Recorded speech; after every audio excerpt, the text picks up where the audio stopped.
Welcome, everyone, to another edition of the Tony Sirianni podcast. I am very happy to have my friend Kevin Keefe, who's the president and COO of the Independent Financial Group, IFG. Thanks for being here, Kevin.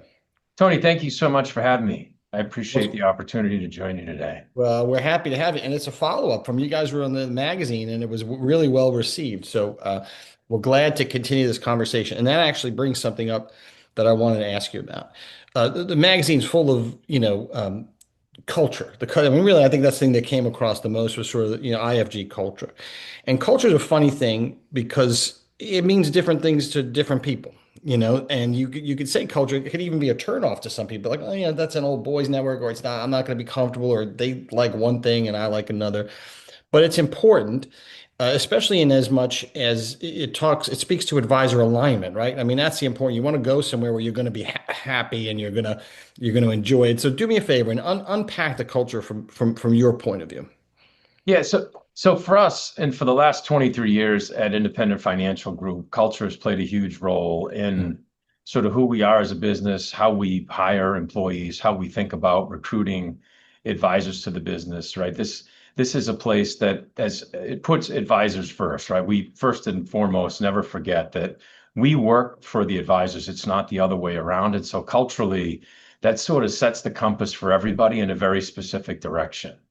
And then when we think about sort of how culture manifests itself at the firm, right, we are a very sort of service first, high touch type of business, right? So we are 530 producing advisors, 100. And, and you guys were born out of a very large organization, right? I mean, you're born out of like structured bureaucratic stuff, and that was kind of the impetus, right? Yeah. So the origin story of the firm is precisely that, Tony. And culture played a big role in the stand-up of Independent Financial Group, right? The founders of the firm were at a pretty large independent broker-dealer that was owned by an insurance company that really had a lot of top-down sort of corporate influence on sort of what people were allowed to do, the services that were provided, the priorities that the home office staff had.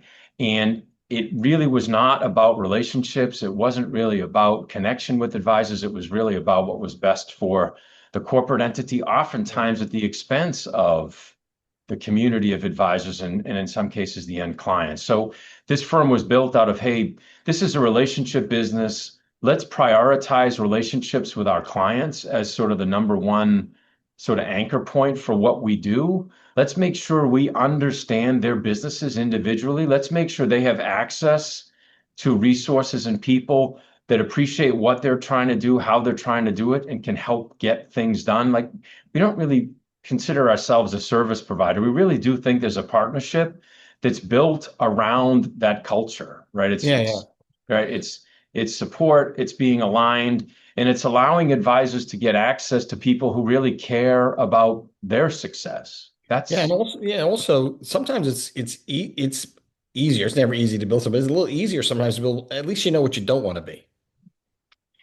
Yeah, I think we've all learned that lesson, right? I think that the senior executives at this firm, all of us have some meaningful experience in the larger firms, right? And to your point, the misalignment that happens at some of these larger organizations teaches you sort of what doesn't land well with advisors, whether it's sort of economics and fees that really don't connect to a service that advisors value, to restrictions around products and solutions that they can use that have nothing to do with improving the client experience, just have to do with improving the economics of the home office. Yeah, yeah. So yeah, and then look, it goes on, right? From a cultural perspective, we don't have call centers here. Nobody goes to an 800 number and presses three Yeah, buttons that's a on a big difference. queue, and then somebody picks up the phone and says, "Hey, Tony, what's your rep ID? What's your rep number?" That's not the first question we ask people. As a matter of fact, we don't even use rep numbers with our advisors. It's really about who you are as an advisor, what your staff is trying to do to help you get things done, and how we can connect and support and empower that business And locally. those advisors also maintain their own cultures at their firm, as they have an entity, but they're also doing their own thing. So the people who answer the phones got to kind of know who's who, right? Who's calling. It's a huge deal. I mean, when we talk about partnership, right? Firms throw around this term Uh, partnership, but for us, we're not a provider. We're a real partner to the advisors that choose to affiliate at IFG, right? They want a different and elevated kind of support experience. They want autonomy.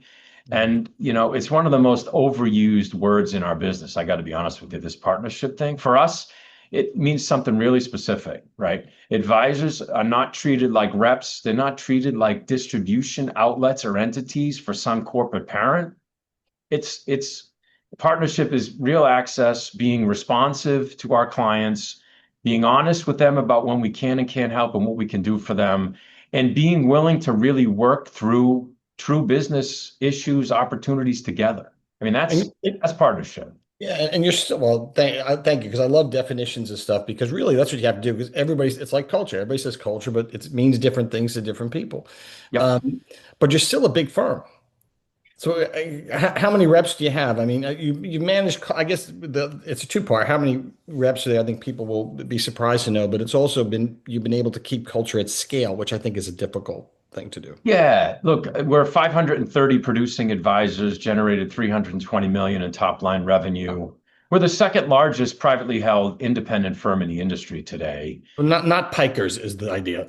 No, yeah, we are. Yeah, we're experienced operators. We're good size and scale, but we don't work with everybody. That's another thing that for us is pretty important. Is we prioritize a really high quality community here, right? You talked earlier about the things we've learned at the bigger firms that we don't want to repeat. Nope. It's like growth matters, but not at the expense of the community, That's an right? easy. That is one of the first lessons you learn. I mean, because you learn if an advisor's a jerk, his clients are jerks, and everybody around there's going to be a circle of misery around the guy's desk because it's just awful. Yep. Wrong guy Yep. can poison an atmosphere. Yeah, and even if they're not jerks, right? I mean, there's different levels of sophistication, right? Our advisors, I think, on average, have like 27 years of experience in the industry, and so even if you're focused on a different type of advisor than who we're looking to work with, they can dilute the culture, right? I Yeah, mean, advisors absolutely. want to be surrounded by other serious professionals that think about business the Yeah. way that they do, growing, right? And it's just for us, That's it's a the competitive alignment. advantage, and we Yeah. curate it pretty aggressively. Yeah, Yeah. that's the alignment, right? I mean, well, here's the other thing that I like. So I'm at a point now in my life, my kids are older and I do a fair amount of speaking and go to these different, events and things between AdvisorHub and here and the consulting stuff I do. And my wife and I like to travel together and we'll go to these events, the two of us. Sometimes she's the only the spouse there. But I was sort of taken with talking to your partners there that it's family. You do a lot of family oriented stuff, so like somebody's not going to be embarrassed taking their spouse with them. I love Yeah. that. Yeah, look, we think community, we define that pretty broadly, right? We don't for a minute forget that the success of every advisor behind them is a partner, is a family, is kids, is a network of people locally that allow them to do what they do. And we think inviting as many of those people as we can to events to participate in the celebration, to be part of the community, to get to meet people, right? I mean, we have advisors that brought their kids when they were children, used to sit around the pool and hang out with other kids that are now hanging around at the bar, right? Yeah, 22 decades later, these kids want to come back to these events with their parents because hey, I want to connect with John or Jane that remember we used to float around the sure. lazy river at the pool, and now we're at the bar talking about graduating from college and getting a job ourselves. It's like that element of community, which we don't think exists at most other It firms, doesn't. No, is it doesn't, and important. it's Yeah. fantastic. It's and not that you've done it cynically, because I don't think that something like that can arise, in cynicism. But the fact is, if the husband and wife, depending on who is the broker, are aligned, where are you going? You don't want to leave that place. I love going to those parties. And then the kids, there's also children who want to come into business. You're sort of training them a little bit. It's not like they're not picking up. I mean, my dad was a dentist. I feel like I know a little bit about being a dentist because of that. Yeah, it's true, and we have a number of real life stories, right? So we have a woman that's our lead annuity investment consultant in the field for us, who is the daughter of an advisor that's been here almost since the beginning of the firm. She originally got exposed to the business going on trips with her dad to our conferences. She got a strong sort of attraction to, hey, this might work for me. She Oh. started as an intern. Now she's doing really well for us. You know, And if you grow up in this business, it gives you tremendous confidence because at the end of the day, you have to be in front of people, present. There's a sales element, there's a knowledge element. But if you're a kid and you grow up in it and you see, you see also what the potential is. I mean, yeah. what a great way to make things happen. Oh, it's yeah, what a business, right? I know for Yeah. me, it's been a lifelong sort of pursuit of mine, right? I think that what financial advisors do, right, is in terms of helping clients sort of do what's the right word? They are Well, they're as important as, other than your health. When you're there for some pretty rough times, for some good times. I mean, yep. and we're Yeah, yeah. psychiatrists. Yeah, and look, they are the impact that they have on people is not lost on me, Yes. right? They change people's lives. When they do a good job, they give families confidence. Think about it, security, opportunity, and just 4 decades, it doesn't get old for me. Being a part of that mission for me excites me, and to the extent that sort of the next generation can pick up on some of that excitement, whether it's at conferences and events and the rest of it that we bring these families into is a huge win. That's Yeah. that's great. And then so that I feel comfortable. And I was last time talking to your partners about how cool I thought the community was because I really do think it's neat. But things that are worrying advisors today. We talked about partnership. There's also equity that's constantly mentioned. Then I want to talk about some tech and AI stuff. So the first Yeah. things that advisors are hearing today is about equity, and they're equating partnership with it, and they're kind of voting with their feet sometimes for the sort of what they feel is the best opportunity there. So how do you guys look at it? I know that's part of your. Yeah, yeah. Look, I think we have a pretty credible story as it relates to the way that this business is owned and run, right? To us, staying private, right? We have no private equity money, no outside capital, no intention of taking it because we don't need it.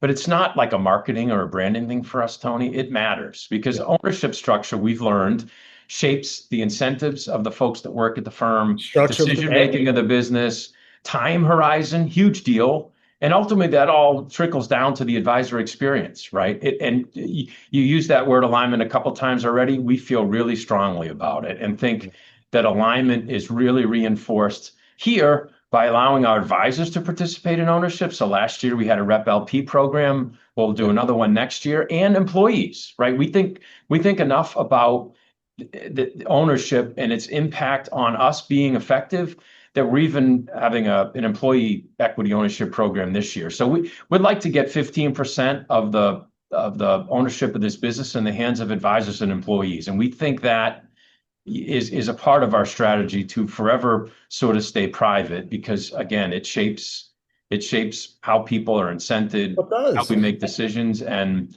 it matters a lot more than if people don't pay attention, it matters a lot more than people realize when I it comes right 100%. down. I think equity helps drive the structures of firms, and the way you finance that equity creates problems or solutions. Depends on what you do, And we've seen Yep. a lot of both.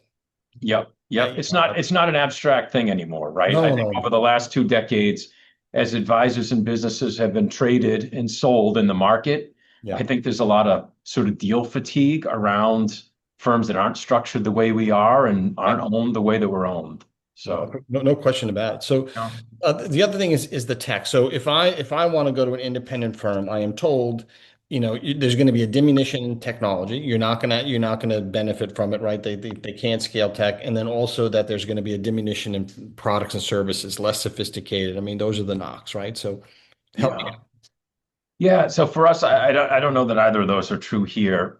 First and foremost, we are a pretty open architecture environment, and so when it comes to technology, we have a core sort of operating system that our advisors use to process business, but we're very open architecture in terms of allowing advisors to plug and play whatever technology solutions, work best for their business locally, That's whether right. it's a CRM system, rebalancing tool, proposal generation, marketing systems.